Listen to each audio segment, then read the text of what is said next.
Bonjour, je m'appelle Joanne Arnaud. Donc je viens vous partager mon témoignage par rapport à ce que nous avons vécu avec confiné en lui, confiné en Dieu, confiné au travers de sa parole et ce que cela a apporté à ma vie et la façon dont cela m'a fait grandir. Eh bien, je suis quelqu'un qui aime Dieu. Voilà, qui aime Dieu de tout mon cœur, de toute mon âme, de toute ma force. Et je connais l'importance d'étudier la parole de Dieu. C'est elle qui me nourrit, c'est elle qui me fait grandir, c'est elle qui m'instruit. Et Dieu a toujours posé son regard sur moi au travers de sa parole. Donc, étudier la parole pour moi est vraiment important. C'est même quelque chose de primordial pour la vie de tout chrétien. Pierre a dit à un homme qui désirait un miracle: je n'ai ni or ni argent, mais ce que j'ai, je te le donne. Et je crois que c'est cette démarche-là qui a fait battre mon cœur. C'est de communiquer cet amour-là, cet héritage-là que j'ai reçu, la parole de Dieu, et qui me fait vraiment du bien, qui me permet de m'épanouir au quotidien. La parole de Dieu est tout ce que nous avons besoin de recevoir. J'ai cette conviction-là vraiment, et c'est ce que j'ai voulu faire au travers de Confiné en lui, quand l'idée est venue d'étudier la parole de Dieu pour pouvoir rester en contact les uns avec les autres. Je parle de mes filles spirituelles. C'était pour moi l'idée de rester en contact avec elles au travers de la parole. Je savais que je n'avais rien d'autre à leur offrir que la parole de Dieu, que Jésus au travers de sa parole. Et c'est ce que nous avons expérimenté durant 2 mois. Eh bien, cette étude de Luc nous a permis de grandir parce que le Seigneur a été en profondeur et j'ai vu vraiment des transformations dans ma vie, dans la vie de chacune d'entre elles, une joie énorme, un débordement, quelque chose de différent, une envie, un feu nouveau.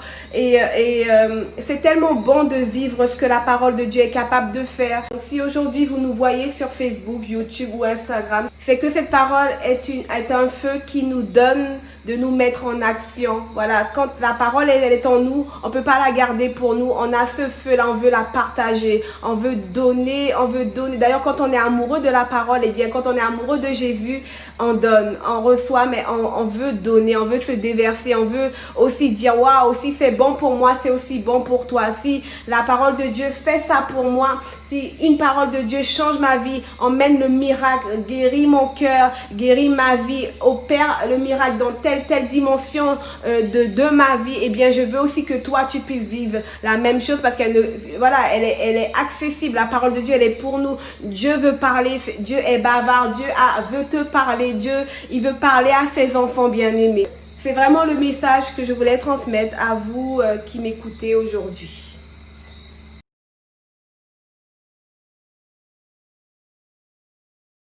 Bonjour, c'est Joanne. Je vais vous présenter mon étude de Luc 1. Avant, je vais lire Luc 1, versets 1 à 4. Mon rhéma est à l'intérieur. Plusieurs ayant entrepris de composer un récit des événements qui se sont accomplis parmi nous, suivant ce que nous ont transmis ceux qui ont été des témoins oculaires dès le commencement et sont devenus des ministres de la parole, il m'a aussi semblé bon, après avoir fait des recherches exactes sur toutes ces choses depuis leur origine, de te les exposer par écrit d'une manière suivie, excellent Théophile, afin que tu reconnaisses la certitude des enseignements que tu as reçus. Donc, mon rhéma se trouve dans Luc 1, verset 3 qui dit « Il m'a aussi semblé bon, après avoir fait des recherches exactes sur toutes ces choses depuis leur origine, de te les exposer par écrit d'une manière suivie, excellent Théophile. » Pourquoi cette parole rhéma me parle? Parce que Luc s'adresse à Théophile. Et quand j'ai cherché Théophile, ça signifie aimer de Dieu, aimant Dieu. Donc, comme lui, quand on aime quelqu'un, eh bien, on est poussé par le désir de lui offrir le meilleur. Et Luc, c'était un peu ça. Il avait le désir de permettre à Théophile d'avoir un fondement solide avec lequel il pourrait bâtir sa vie. Et c'est un peu ce désir qui envahit mon cœur aujourd'hui, de permettre aux personnes que j'aime de recevoir un fondement solide avec lequel ils vont pouvoir courir et bâtir leur vie. Et cet héritage et ce fondement-là est un héritage que nous avons au travers de la parole de Dieu. Mon enseignement, c'est que la parole de Dieu, la Bible aujourd'hui que nous appelons la Bible, est un héritage qui nous a été transmis de génération en génération. Donc la Bible parle de témoins oculaires. Donc c'est un travail qui a été fait par des témoins oculaires qui sont les disciples de Jésus, parce que ces témoins-là étaient là, ils ont vu Jésus, ils ont marché avec Jésus, ils ont expérimenté beaucoup de choses avec Jésus et eux-mêmes ont fait un travail d'écriture, voilà, ou d'enseignement. Ils ont enseigné ce qu'ils avaient vu, reçu de Jésus à leur génération, et leur génération a aussi transmis cet héritage à la génération après eux. Et Luc, lui, eh bien pour lui c'est important, c'est même primordial de pouvoir aussi être acteur de cette transmission-là, de cet héritage-là, parce qu'un héritage ça ne doit pas se perdre, un héritage ça doit se garder. Pour cela il faut réaliser que la parole de Dieu est la base et qu'elle est précieuse. Ce que je comprends, c'est que Dieu a suscité des ouvriers de la parole. Il a mis en eux le feu, l'amour de sa parole, afin de le transmettre, de l'enseigner au peuple, à ses enfants. Et c'est le cœur même de Dieu qui bat, parce que Dieu, lui, veut nous parler au travers de sa parole. Dieu veut que nous connaissions sa parole, parce que Dieu connaît l'importance de sa parole dans notre vie. Et une parole de Dieu peut changer toutes les situations de notre vie. La parole de Dieu est vraiment la réponse à nos besoins. Et si nous recevons une parole de Dieu aujourd'hui, eh bien c'est avec cette parole-là que nous devons courir. Dieu s'attend à ce que nous puissions prendre au sérieux chacune de ces paroles et que nous puissions courir avec.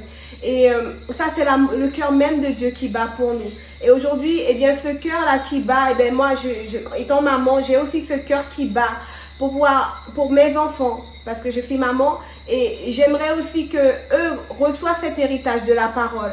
J'aimerais qu'ils reçoivent les fondations des bases solides, et que les gens que j'aime aussi reçoivent cette fondation et cette base solide, afin de ne pas être trompés, ni abusés. Voilà, parce que Jésus est le chemin, la vérité et la vie. Et nous pouvons le découvrir et nous pouvons le rencontrer au travers de sa parole.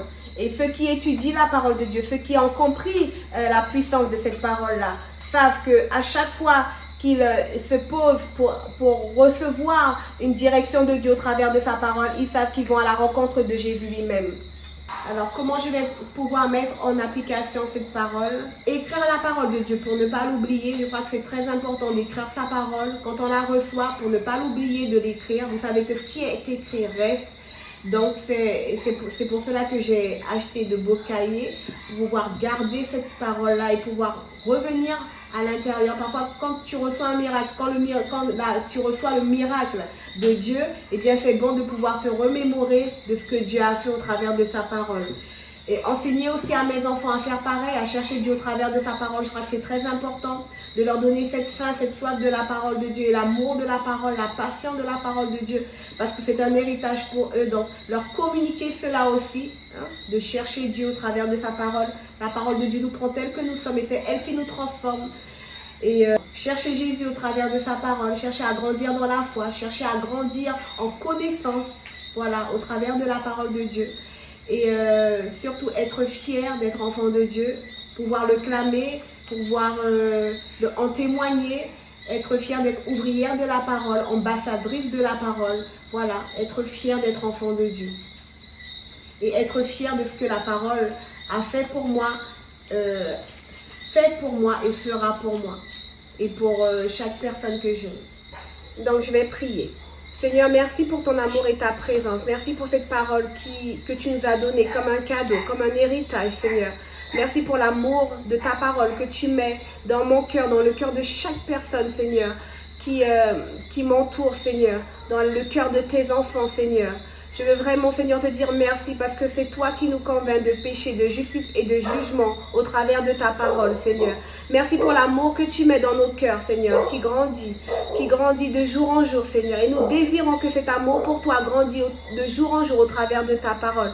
Merci pour cet héritage parce que tu ne nous as pas laissé, Seigneur, errants, Seigneur, sur la terre, sans orientation, sans notice. Oui, tu nous as donné ta parole comme une boussole, comme un guide, afin que nous puissions tracer chacun de nos pas, Seigneur, en suivant, Seigneur, une direction, un chemin que tu as bien tracé, que tu as bien préparé. Et ce chemin, c'est Jésus. Il est le chemin, le seul chemin, la vérité, la seule vérité et la vie. Oui, il est la vie, Seigneur. Merci pour cette parole qui nous fait vivre, qui nous construit de jour en jour.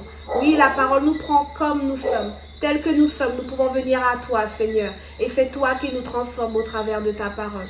Et nous croyons cette parole, Seigneur, qui nous change, qui nous façonne, Seigneur, et qui nous fait du bien, qui nous ressuscite, qui ressuscite nos cœurs, nos rêves.